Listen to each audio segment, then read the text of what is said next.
All right, another podcast. I'm on Ventura Boulevard today, so it's a whole different energy as I'm making my way back to Burbank. Just had brunch, very enjoyable. That did involve French toast, so we're on day 4 or day 5 of back on the sugar.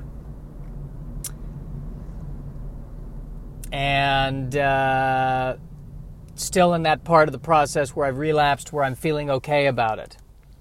It's like, oh, this isn't a red flag. I can do this for another 5 years before I have to slow down again, right? So that is happening. I think that's a farmer's market that I'm passing. Oh, with a portable bounce house and a portable slide. That's neat. Also look like a rock wall, which I've done before, the rock wall. Ah, yes, the rock wall, climbing a wall. I think I did that in 5th grade. We went to, it was called Camp La Forêt, which is French for saying Camp the Forest. Camp Forest. Good name. Specific. Simple. Not too frilly. Am I right? Is La Forêt the forest? I thought it was. It wasn't a rock wall, but it was I think a pole or something I had to climb. And I did freak out when I got to the top. And I remember the principal had to talk me through it. But I did successfully get to the top. And then I remember at one point I was spotting somebody else and telling the instructor, hey, you need to watch out, that rope is loose, and he said it's fine. And then something slipped or something, and either he grabbed it or I grabbed it or something. And I was right in my neuroses in 5th grade. So I remember that happening. And I don't know what I liked better, that I helped prevent that person from possibly getting hurt, or if I enjoyed being right. I think the fact that I was right was more enjoyable to me than helping another human being. I'm going to go ahead and say that. I'm going to go ahead and say that out loud.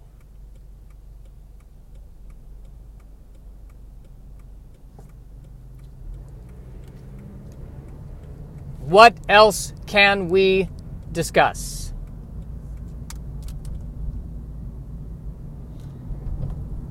Terrific question. Terrific question. What else can we discuss? My mind is wandering. Worried about work. That's what's going on. I can't be present. I just had lunch with a friend, and it was a great lunch. But even within that lunch, I was still...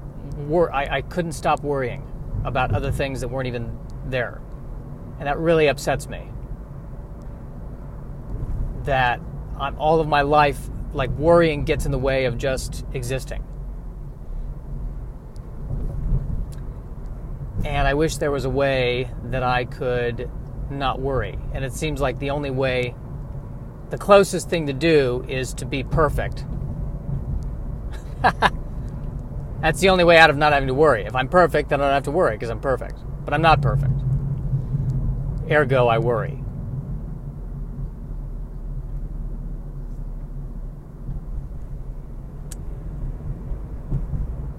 Yeah, I wish I could. But maybe it's good that the worrying is a good thing because it forces me to be accountable. And I think I talked about this yesterday. I don't want to repeat myself. Last thing I want to do is repeat myself.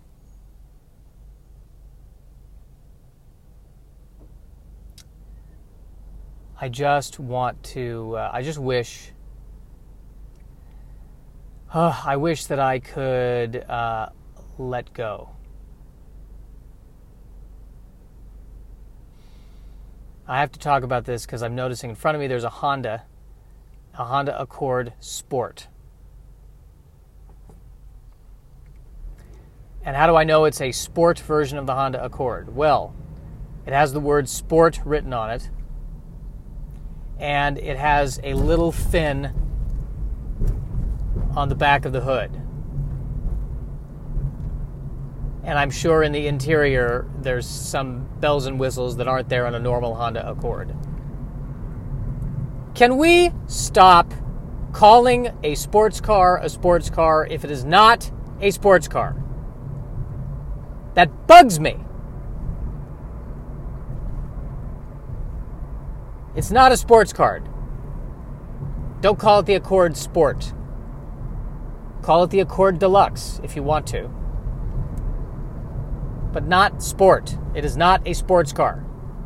I have nothing against Honda Accords. I think they're great.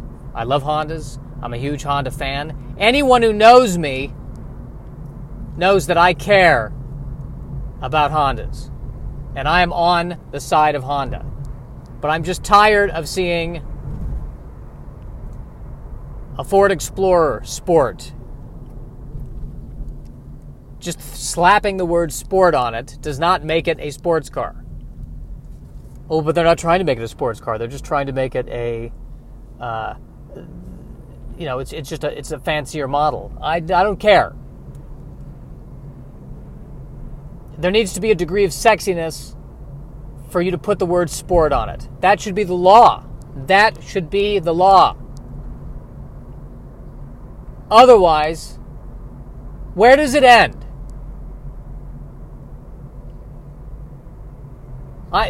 Sport minivans. That's allowed? That's okay? We're okay with this? America? Don't call it a sports car unless Vin Diesel can drive it in a Fast and the Furious movie without it being a joke.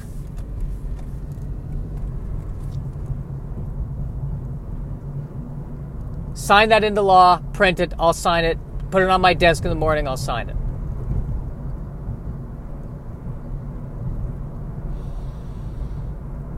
That felt good. I was able to get that out of my system. I'm glad I did. Now, back to me not being able to stop worrying. And back to me being obsessive. Back to me being obsessive.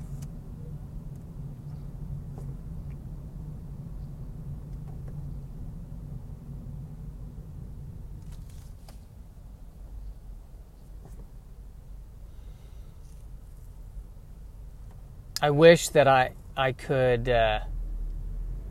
what do I wish? What do I wish I could do? Sorry, I just noticed an attractive woman.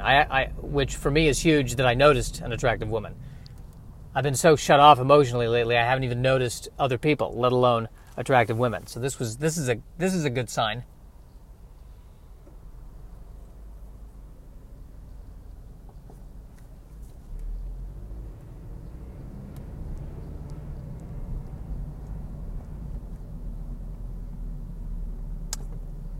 But what I am wishing for is the ability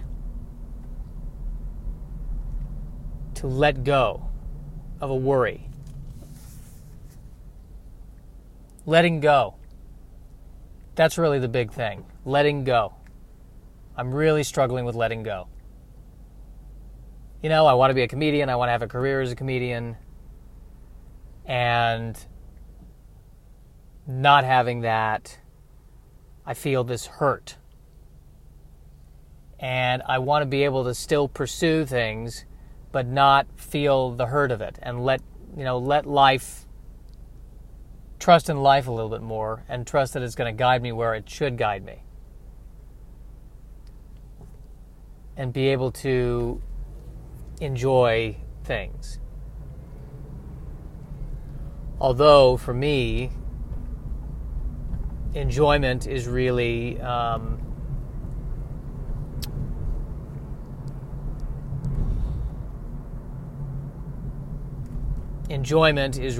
what doing creative stuff is enjoyable. There you go. Like right there, where I was just riffing on the sport. That was enjoyable. Ah.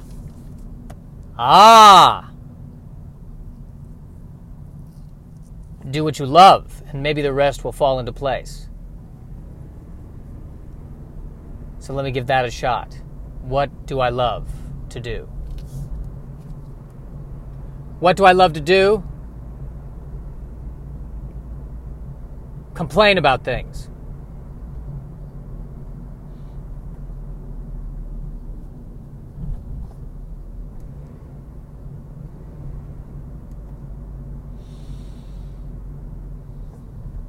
I'm just trying to be present. I'm trying to be present because I will often talk when I'm not saying, I will talk and say nothing, which I know has been in a, that's, some Zen master has said that to a warrior in some movie. You talk, and yet you say nothing.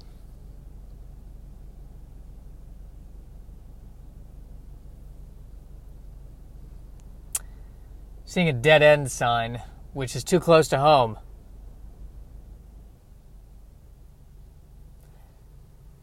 It's so odd that that's what's called, that a dead end in terms of roads is the term. Because it's very macabre. Macabre. Is that how you say it? Macabre? Macabre? It's macabre. Dead end. Like no outlet. That makes it, that's more neutral. Yeah, there's just, there's no way. If you go down this road, it's going to end. And it doesn't lead anywhere. But dead end, yeah, it's a dead end. Like your love life, man.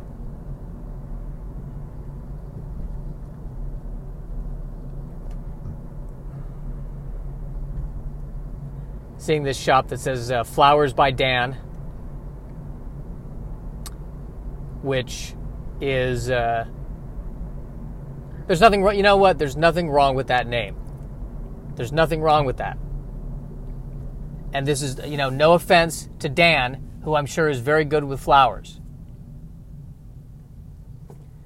But forgive me when I say this, that flowers and Dan in many ways don't seem to go together.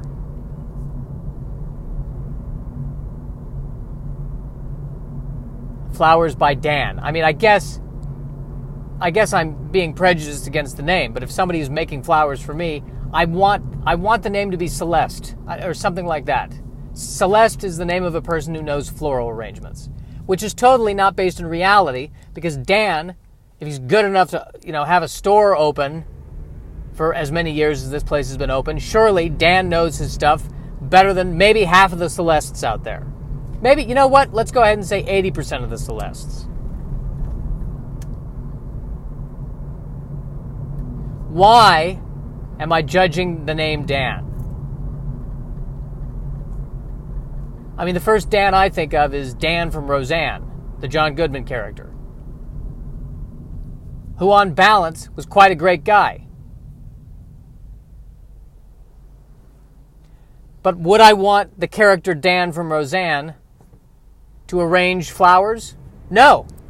He fixes motorcycles. We know this about him. In a pinch, could he do it? Maybe.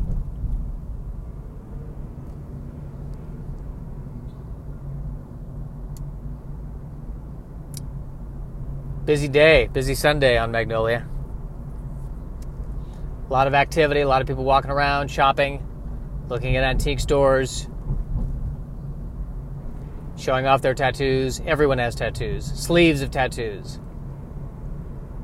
Man, if I'd have known this, I should have invested in tattoos. Are any of these tattoo shops public?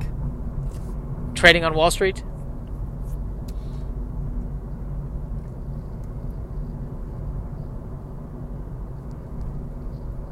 I wouldn't want to get a tattoo.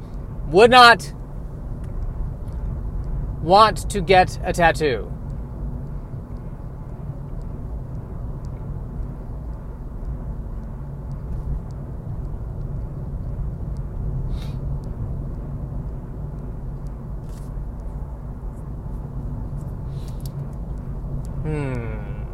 Would not want that. Would not want that. Sorry, my mind was not there. And so when I was saying would not want that, I was thinking about something else. Got to be in the present. Got to be in the present. A green Jeep.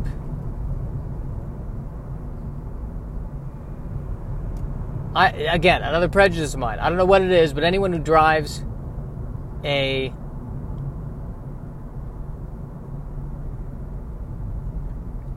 how do I put this in a way that's not going to make me sound like a dick?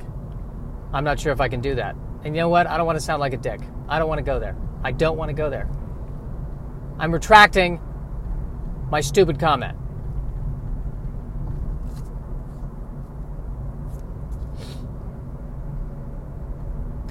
Passing by this office building that's for lease. I've noticed that there's a style to office buildings that somewhere in the 80s, everyone designed the buildings the same way. And I don't know if they knew that their buildings looked like a place where an 80s villain in a Sylvester Stallone movie would work. I don't know what came first, that or the movie. Probably the movie. No, probably that, because then the movie was choosing that as a location.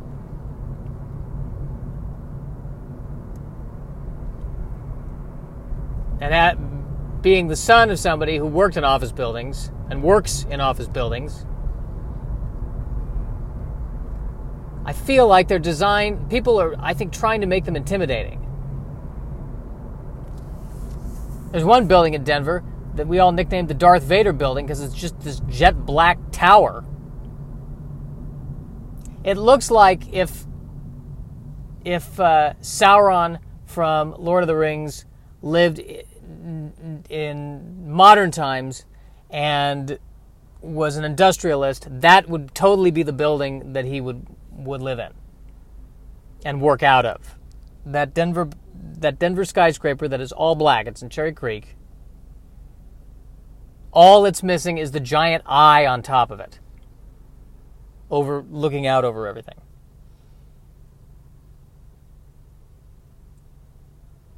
You know, come to think of it, my favorite part in the Lord of the Rings movies, in all of them, is there's that one moment where there's that giant tower, it's of Sauron, basically, with his eye at the top of the tower, and he's using it as, in a way, like a spotlight to try to look for Frodo somewhere in Mordor.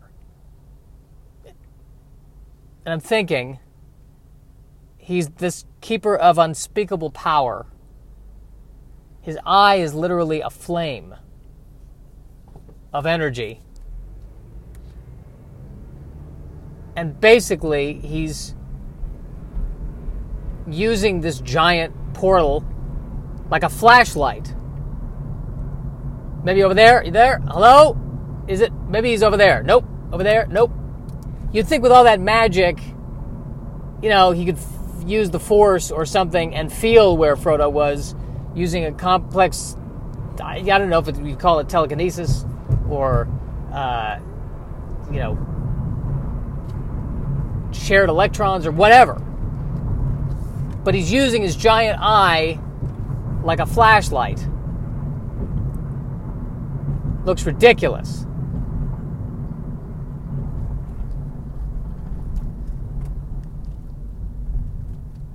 I remember it took me out of the movie. Like he's just like this is the most powerful being is basically a giant flashlight. Is that what you're saying?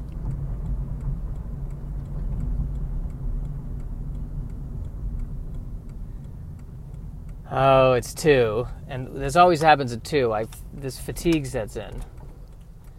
And I'm probably going to take a nap right after I'm done doing this. Like I am visibly tired. How would I know that I'm visibly tired? I can't see myself. You know what I mean. I'm tired. So I'm going to park in the shade here and take a nap. And then resume the worrying.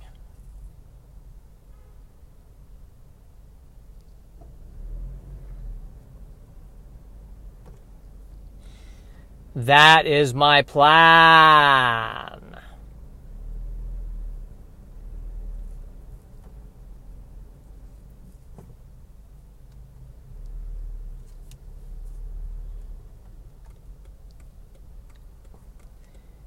That is my plan.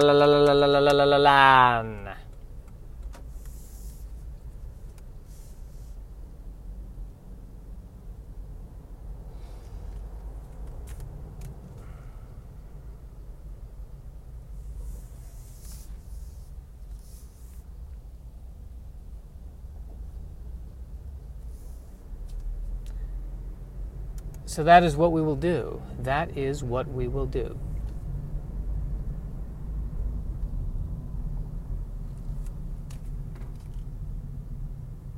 Yeah, man, I'm really tired. Okay, well, I don't know how this one went. Should I post this? I'm going to post it. It's an accurate representation of what's going on in my life. I will consider it posted.